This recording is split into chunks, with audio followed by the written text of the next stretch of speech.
Welcome and greetings, career-minded superstars. You are listening to the exclusive Career Coach, your podcast for all things career. And I'm Lisa Edwards, the indispensable career coach for superstars just like you. Now let's dig into this week's topic, shall we? Go from dragging yourself to work each day to finding a job you love. The Career Spring program is for high-achieving and ambitious mid-level professionals like you who are looking for a job that uses your zone of genius, recognizes your value, and pays you what you're worth. If you're ready to learn more, schedule a complimentary consult using the link to my calendar in the show notes. Be sure to follow me on Exclusive Career Coaching on Facebook, Lisa Edwards on LinkedIn, and Lisa.Edwards on Instagram. Greetings. How are you doing? How is your summer? I hope you are having some downtime from work and at the same time making some great progress. We're going to talk today about why you should change jobs every 2 to 3 years. I have a guest today, Sonja Price. I'm going to let her introduce herself here in a minute. And we're going to talk about whether this applies to you or not, whether this is something you ought to think about. So first of all, Sonja, thank you so much for being a guest today. Oh, thank you for having me, Lisa. It's an honor to be here. Well, tell us a little bit about yourself. Give us your story. Well, my name is Sonja. I'm the founder and chief career strategist of the Dynamo Career Accelerator, where we help mid to senior level professionals build a comprehensive career plan and land a job that is in alignment with their personal values and pays them up to $100,000 more per year. I've written 2 books. I've worked with Tony Robbins. I've trained with Al Gore. And I also won an honorable award from the Women's Economic Forum. And really, my mission in life is to support professionals to have greater meaning, better work-life balance, and significantly higher pay. And I've helped many clients land their dream job with a wide range of organizations, including a lot of the top-tier tech companies like Google, Apple, Amazon, Meta, as well as many other large and small organizations. And in my downtime, I love skiing, playing piano, and I'm also a huge geek, so I love to play a lot of strategy board games. Oh, I love board games too. I'm on the same. I'm on the same page with you. Any kind of fun games. I was just thinking the other night about I need to get the friends together for a game night. I think that's so much fun. I love game night. Yeah. Well, we're going to talk about why you should change jobs every 2 to 3 years. And so let's start with the obvious. Why do you think that? And I guess, does that apply to everyone or just some people? What's your thoughts on that? Well, I think it can depend upon where you're at in your career. So whether you're early, mid, or late stage career, there might be slightly different timeline recommendations.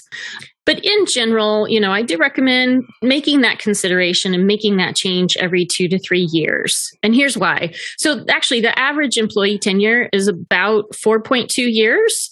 And so I think sometimes people freak out and they think, oh my gosh, 2 to 3 years. But the average tenure is actually not that far behind it. There's many reasons why people do want to change jobs and going more towards a fulfilling job. But on the financial side of things, why you might want to be considering changing is that, most employees will receive an average of a 3% raise per year. And the range can be all over the place, but it's usually between 1 to 5%. Sometimes it might even be 0% if the company has not performed well that year. And 5% is actually more on the side for star performers. The current U.S. inflation rate has gone up significantly in the last year, and it continues to go up even more. But the current U.S. inflation rate is 8.5%.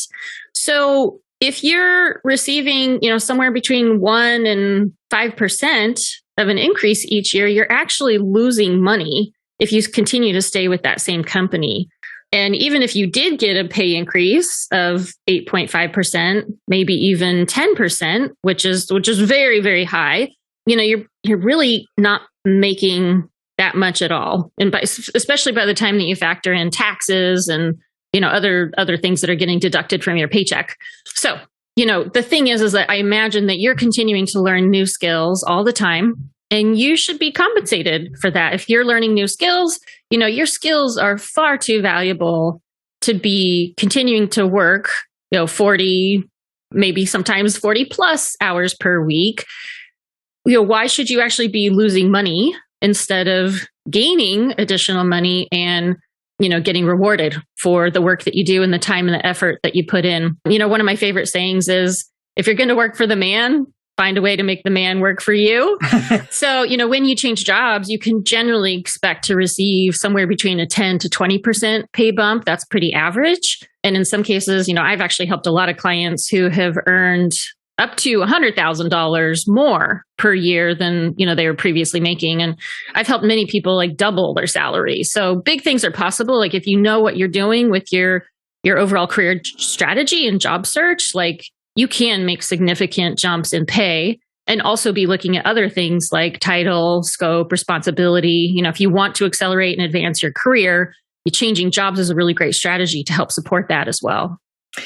Yeah, as you were talking about that, I was thinking about my career of 20 plus years in higher education. And in general, higher ed and probably education in general is not known for having career ladders. You come in at a position, and in many cases, you have to leave the organization if you want to get a promotion. And so what I saw was a lot of people who'd been there for 30 years who were being outpaced by the 22-year-olds because you couldn't dare start them, the new people coming right out of college, at the pitiful level you were paying those people who'd been there for 20 years. So we had this real issue with kind of pay bands. And the other thing that came up for me is this is just another reason that salary negotiations are so important at the outset, because if you're getting that raise as a percentage each year of what you're already making, you want to start with the most amount of money that you can so that those raises will be greater. Absolutely. Absolutely. That is the unfortunate reality of our job market today, is that usually the new hire market rate pay is usually higher, significantly higher in some cases, than existing employees. And that can be so incredibly frustrating. If you've worked for an organization like you did for so long, you had significant time invested in that organization and a lot of loyalty and a lot of, time and energy and sweat and tears put into an organization. And then you find out that a new hire and someone that is significantly younger that doesn't have the same skill set is being paid more. I see this happen all the time for many employees, and it can really breed a lot of resentment and frustration. And, it doesn't, I wish there was a different way of doing this. Unfortunately, a lot of companies, they have to do that to remain competitive and be able to hire, top talent, no matter what stage of their career that they're in. But for the employees who have stuck around and are the loyal employees, it's a very unfortunate reality, and it doesn't really value or respect or appreciate the people who are have been there for quite some time. Yeah, and interestingly, as a state institution, both of the places that I worked, our salaries were published in what was called the Blue Book. So then you've got people across campus knowing exactly how much everyone was making. So that created a real, in some cases, resentful environment. So this is all, and it's important for a lot of reasons. And this is such a good conversation for us to talk about. And when you and I talked about, when we talked briefly before, you talked about sort of having short and long-term career goals as a part of all of this. So can you give us some examples of what that might look like as you're factoring in whether you should be leaving every 2 to 3 years, or how you should be pacing this? So when you look at your short and long-term career goals, there's a number of different things that you will likely want to be evaluating. And that could be as simple as a job title, right? Maybe at this point in time, you're a program manager and you want to become a senior program manager, or you're a senior program manager and you want to become a principal program manager, or whatever the titles and levels look like inside your organization. Or maybe you'd like to get your first management role, or you're already in management, but you want to move into a higher level leadership role. Maybe, director, VP, C-suite, whatever it might be. So you can look at your titles. And what I generally suggest is to, project this out over a period of time. So if you think about where are you right now and how quickly would you like to be in your next new role, your next new opportunity, that could be as quickly as, 1 month to maybe 2 years, 2 or 3 year time frame. Then we can look more in that like 3 to 5 year time frame, and then maybe in like a 5 to 10 year time frame. Or you could project this out for, how many ever years that you have left before you anticipate retiring.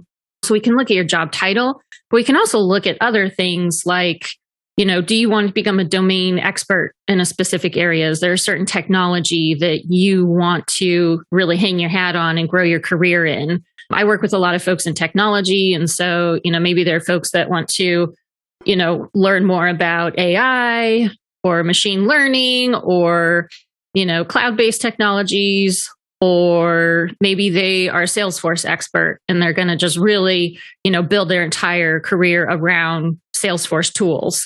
So it could be like a technology. It could be a specific type of industry. Maybe you want to become an expert in higher education or technology, biotech, whatever it might be.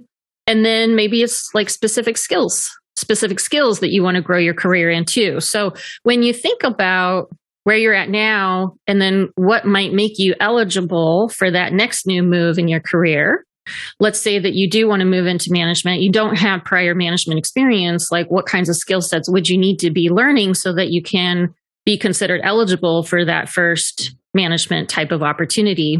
Well, maybe you start to volunteer to take on, lead a specific project, or you become a team lead, or you start mentoring more junior employees, or, things like this. You want to be looking at what skills will you need to develop to be eligible for that next level.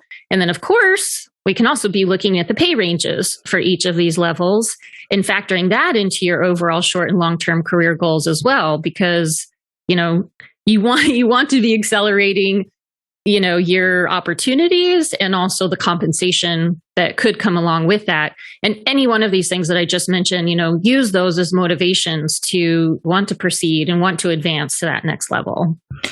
And what I like about this process and this planning is that you aren't being reactive. You aren't saying, okay, today I hate my job and don't want to be in it anymore. And so let me look at what do I need to do to be competitive out in the marketplace? Well, it's okay to do it then, and you can, but you are being reactive and you don't have the time to, certainly not to complete or gain the experience. You might get started on that process as you are applying, but you're still not going to be as strong a candidate as somebody who recognized these needs 2 years ago and started building them up then.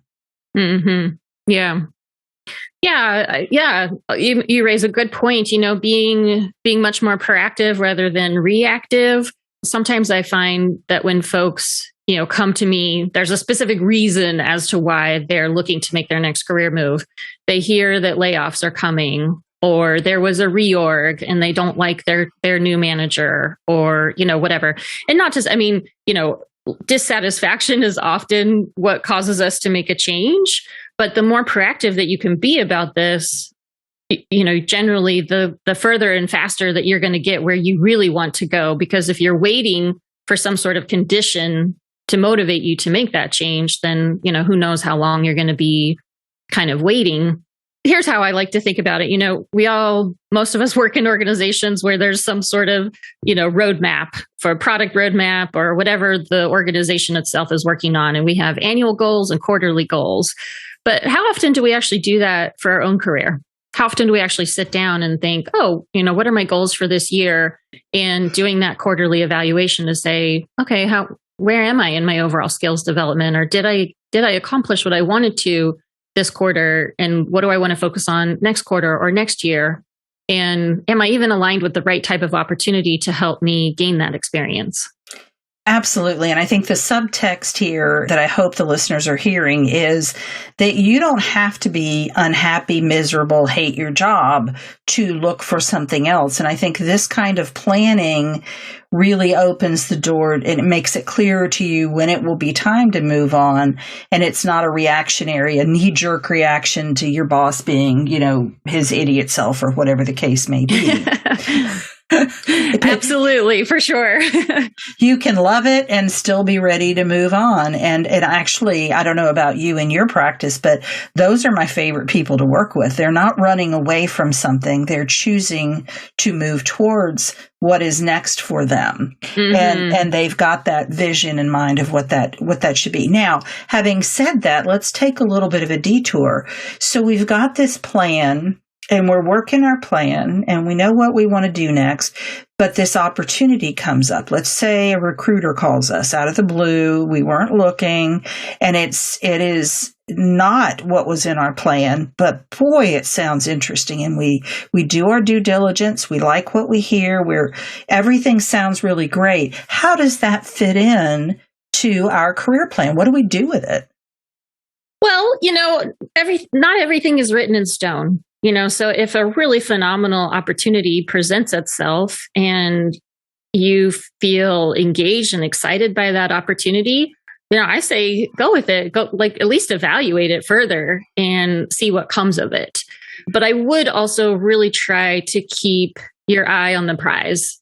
Keep where do you really want to be, and will this next opportunity be in support of that, or could it actually detract from that? And I could give you an example of a client that I'm currently working with who, he's in consulting and he's just an incredibly brilliant professional, and he has so much to offer, but he's not in the right type of role. He's not at the right level, and he really wants to manage people, and he's been a consultant. So he's led a ton of really, high value projects, and he's done a lot of cross-functional team management, but he's never had those direct reports. So he's having a challenge, moving into an official leadership role, even though he is already operating at that level. And then he had an opportunity come his way, and his kids go to private school, and the school sent out a job description for a director of operations for the school. And so he said, "Oh my gosh, can you help me put my resume? I want to change my resume to be specifically focused on this job because I want to apply for this job." And I was like, "Okay, well, let's think, sure, I'm happy to help you with that if that's what you want.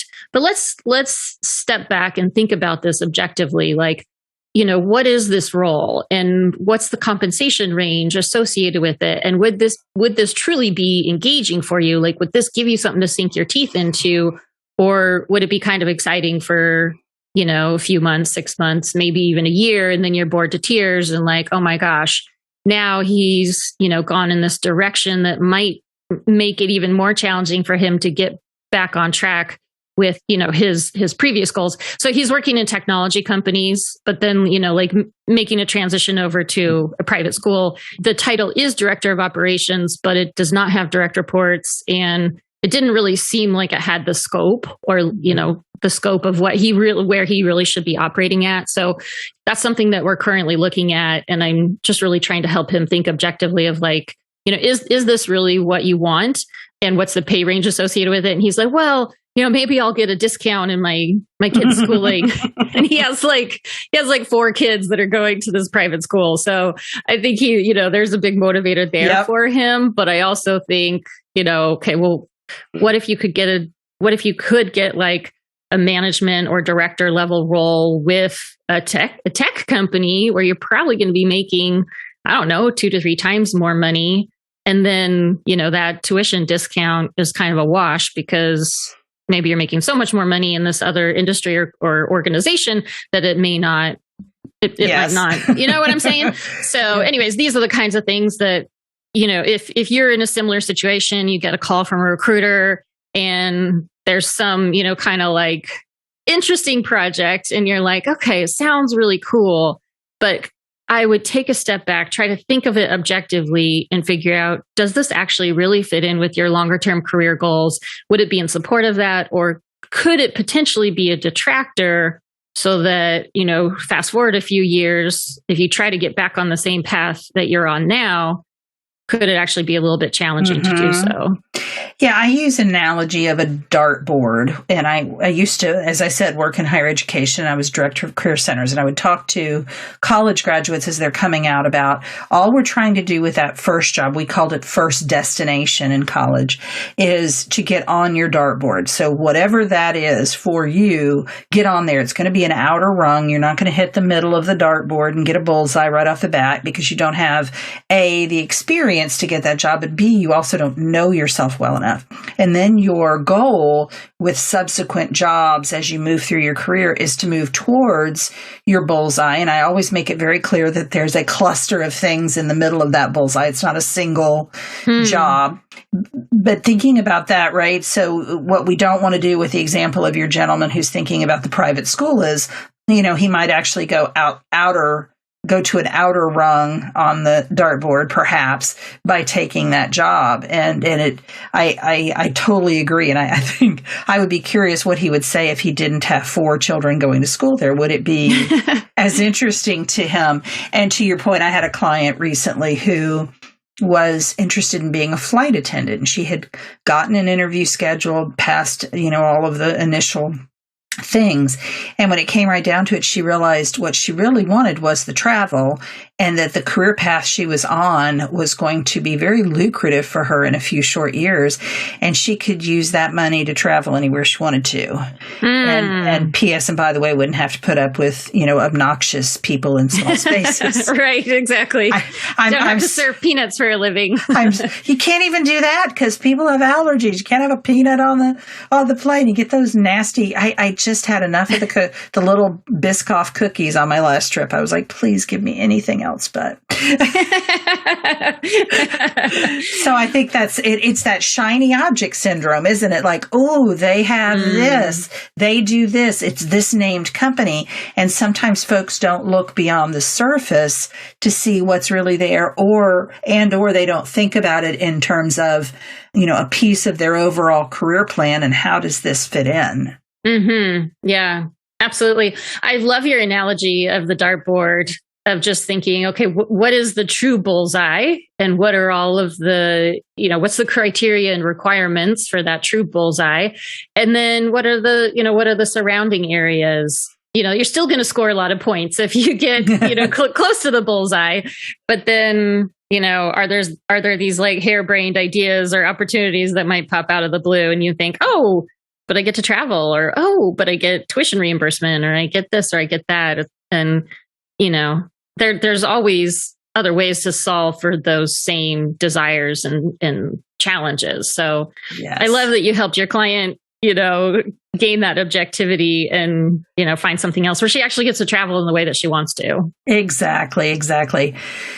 So when we talk about this concept of moving every 2 to 3 years, are we talking primarily about internal opportunities, external opportunities, both? What's your thoughts on that? Well, again, I think you have to keep in mind your short and long-term career goals, because if your goal is to move into management and there's an opportunity to do that internally, then, that's probably your best opportunity to move immediately into management, because the people there know you've already proven your value and your results with them, and they're giving you an opportunity to move into management, and you're probably going to get a pay increase with that as well. But if you look at your short and long-term career goals and you're not seeing immediate opportunities to do this internally, or for certain that your pay is far behind the market rate pay for someone with your level and skill set, then that probably makes sense to start looking externally. Because of those compensation increases that we talked about before, like generally when you move to a new organization, you're probably going to get at least a 10 to 20% pay increase simply by moving to a new organization, if that organization, has the budget to pay that level. So that's part of what you want to be researching in your overall researching and planning as part of your, career growth and short and long-term career goals as well. So I think it's more so like, what are the opportunities that you're looking for? And where are they? Where are they? Where are they? Right? Where are those opportunities that are going to get you closer to your bullseye? I think also there's the piece of looking at what has happened either to you or to your colleagues in terms of applying for promotions internally. I belong to a women's group. I'm a VIP where I'm supposed to answer their career questions. And there's a fair number of folks on there that will ask, it's flavors of the same question, which is, I've been passed over repeatedly. People are stepping over me and getting positions now. They're my boss. What should I do? And I think you don't want to have a knee-jerk reaction. You get turned away once and you immediately jump ship. But I do think you want to look at the landscape that you're operating in and be realistic with yourself. And it may not have anything to do with you and your qualifications. It could be a bias against you. It could be any number of things that may not have anything to do with your work performance. But I think at some point you really have to tell yourself the truth about your internal opportunities. Mm-hmm. Mm-hmm. Yeah. And sometimes in those cases, I hear that same situation a lot. In some cases, you need to create the setup to where, your current organization takes you more seriously. So if you like the organization you're working for and you'd like to continue to work there, but you want a pay increase or you want a promotion into a new title or a new level, sometimes you have to create the situation where that can happen. So here's a really creative strategy that I've worked with a lot of clients to help them do. And if you can get a competing offer from an external organization and you kind of bring that back to the table with your current organization and, let them know, hey, and so this is a little bit risky. So you have to be prepared to walk, be prepared to walk, but you can use this as a really awesome negotiation strategy that you get this external offer, you come back and you say, hey, I want to let you know, I've been interviewing with other organizations and I do have at least one offer on the table right now. All things considered, I would rather stay here. I love this organization. I love our mission, our vision, and what we're up to. And, as you know, I've really been wanting a promotion for a while. And, I also have been doing salary research across the market, and it's come to my attention that my current rate of pay is significantly behind, what similar organizations are paying for the same type of role. So I'm curious, is there anything that we can do here? I'd love to stay, but I'm curious, is there anything that we could do here to, bring my pay and my overall promotional path back on track in a way that, could really work well for both of us? And, like I said, it is risky because depending upon what that offer is, they might say, sure, we'd be happy to match that offer. Or sure, I know you've really been wanting this promotion. I may or may not be able to give that to you right now, but here's what I can do for you. And I'd like to help you get there by this amount of time frame. If the offer is significantly higher, they may look at it and say, and you may or may not have to actually share the offer with them, but sometimes they do ask for it. And, if it's significantly higher, sometimes they're just going to look at it and say, wow, gosh, I really wish I could help you, but that's a pretty great offer. In fact, I've had this happen with some of my clients that they've gone back and said, they got a job offer that was like double their current pay. Their manager's like, wow, I really wish I could help you, but maybe I should start looking for a job too. Oops. So then, you want to make sure that you're in a situation where your manager is going to want to help you versus just say that's a really great offer. If I were you, I would just take it.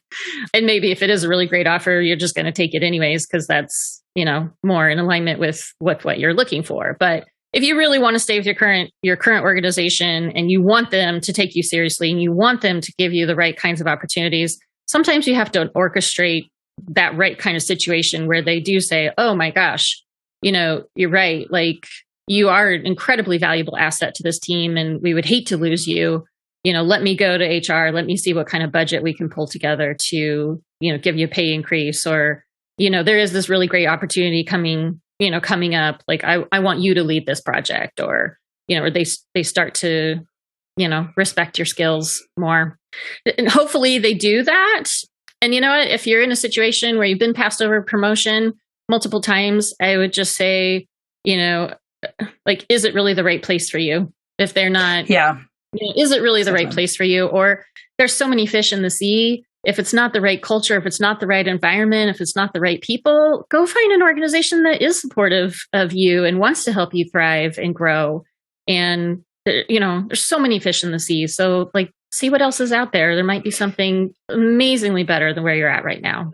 Exactly. And I wouldn't encourage my clients to go get a job offer just to get a job offer and kind of waste a bunch of people's time. But if that is a possibility, if they're at the point where, they're going to have to do something for me at this company, or I really am going to look elsewhere, it's a legitimate, there's some level of interest in this other position, then I think that's a really good strategy. Certainly my clients find that when they have, especially if they have multiple job offers, their positioning, their leverage increases considerably. Mm-hmm. So what do you see as maybe, 2 or 3 indicators that it is time to start looking and to leave your current job? What are a couple of those things that you talk to your clients about?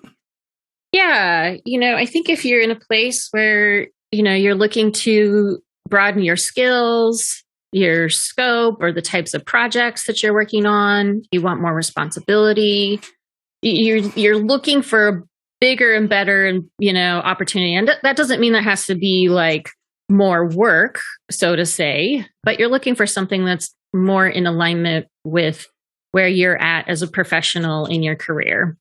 If you're feeling complacent in your current role, you're not feeling engaged, you're not excited about your work, that's a great reason to start to consider other opportunities.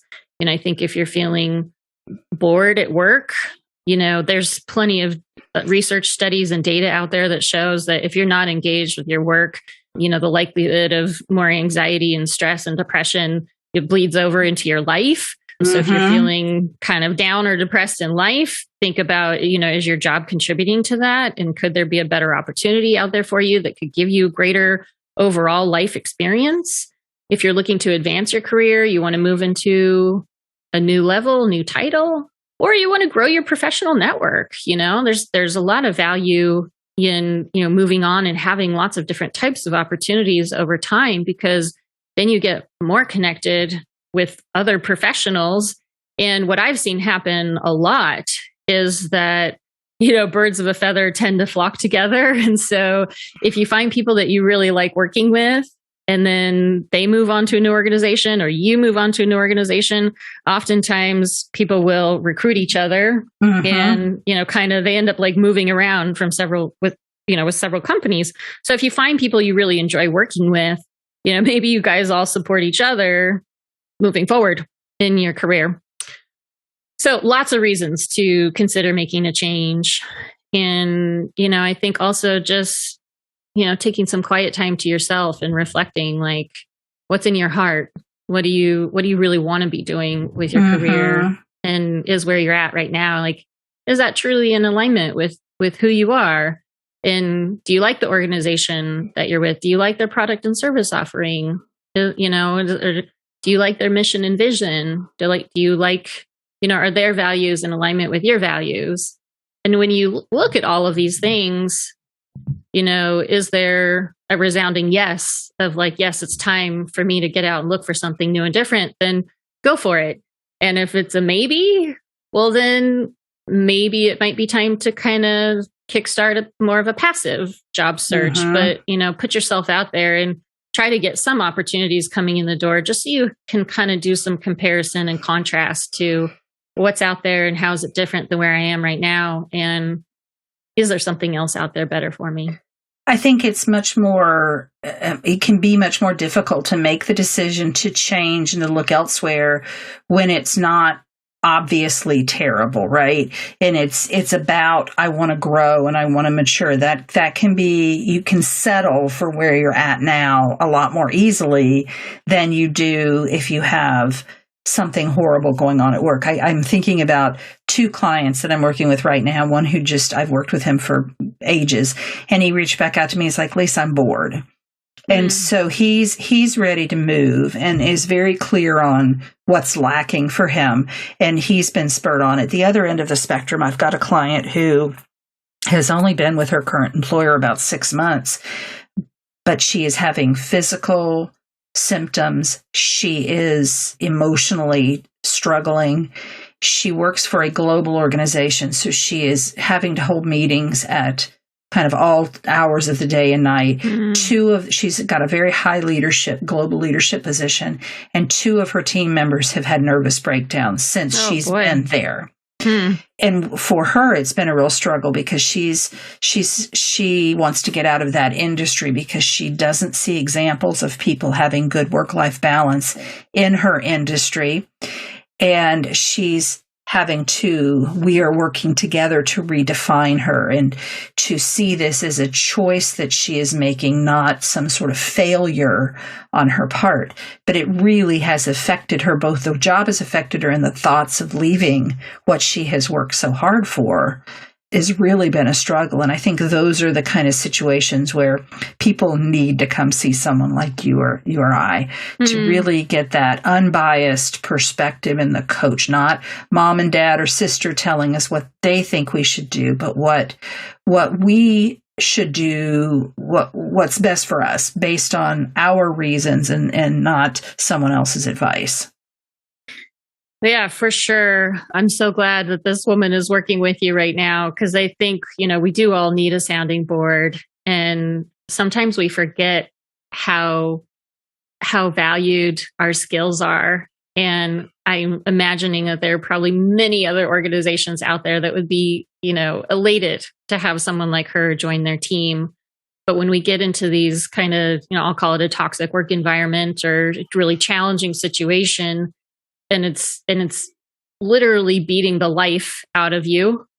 We forget how skilled we are. We forget how amazing that we are. And it's much easier to stick with, what is it? Stick with the devil, rather than going to a new level. I totally botched that one up. But, I would be very curious to see what happens for her. And, when she does land a new role, I hope she does land a new role. And also, I think, when you leave an organization, then that starts to put that other previous organization on high alert and gives them notifications like, hey, people are leaving. We better change our operations here because we're not going to have anybody, we're not going to have anybody left. Mm-hmm. And all of our top talent, all of our amazing people are leaving. And why? Why is that? How can we change things so that we can, be a more harmonious workplace that people desire to want to be here? Exactly. When she tells me that the company's had 56% turnover in the last year, it's from what she's told me, it's probably the most toxic work environment of anyone I've ever worked with. It's disturbing. All right. So I don't want to end on a sour note with her, right. But she is being helped, people. So if you're worried about her, I promise you she's in good hands with me. And I'm sure Sonja's clients are in great hands with her. Speaking of which, how can people find you if they want to talk to you later on? Oh, thank you. I would love to connect with people. I do have a free masterclass that I would love to invite you to join. It's called the Increase Your Income Masterclass. And in this masterclass, I'll show you exactly how you can increase your income by $20,000 to $100,000 or more per year than what you're currently making. And you can do all of this by making one simple change to your career. It's a short 14-minute free masterclass. It's jam-packed with valuable tips to help you advance your career and make significantly more money too. And you can find that at dynamoincome.com. That's DYNAMO income, INCOME.com. And I am also on LinkedIn, so you can look me up under my name, Sonja Price, SONJAPRICE. I'd love to connect with you. Please reach out and say hi. Excellent. We will have that in the show notes so you all can connect with Sonja and find out about her. That sounds really cool. I think I want to do your masterclass and see what tips I can pick up. I love that. Awesome. Well, thank you so much for being on the podcast today. This has been a great conversation, and I'm sure the listeners have really, I think this is one of those food for thoughts sessions where they just gets them kind of going, and I like that a lot. So Thank you. Thank you, Lisa. It's been an honor being on the show. I loved our conversation today, and I learned a lot too. So thanks a lot. Excellent. Well, you guys take care, and I will talk with you next week. You've been listening to The Exclusive Career Coach with Lisa Edwards, CEO of Exclusive Career Coaching. It would be great if you would rate, review, and subscribe to this podcast. Also, I want to be your career coach, so be sure to ask questions about your career management challenges and job search situation. Until next time.